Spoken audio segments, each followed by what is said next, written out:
Pan perdu with caramelised peaches, basically posh eggy bread. And the secret behind this, of course, is using old bread. If we use old bread, it doesn't absorb all the nice egg mixture and it gets nice and crispy on the outside. Peaches.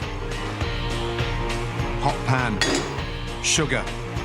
The secret now is to get a little bit of colour on the peaches, but not getting the caramel too dark. Roast.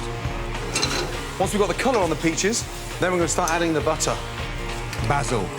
Now, the basil just perfumes the caramel and just gives it this really nice, light, sweet, summery flavour. Out. The sauce for the pan perdu. A really nice, fresh, vibrant raspberry coulis. Sugar. Lemon. Straight on the mixer. Blitz. And then get the bottom of your ladle and just run that around. Sieve. Lovely. Eggy bread is very, very simple.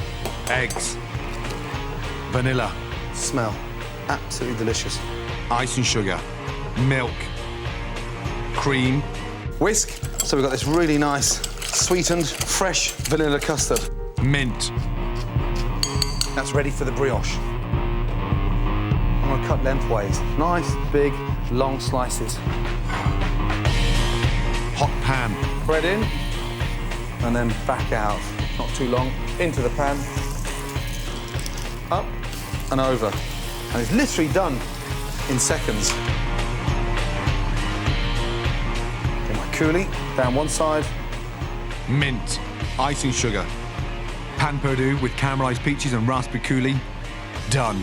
That is the perfect summer on a plate.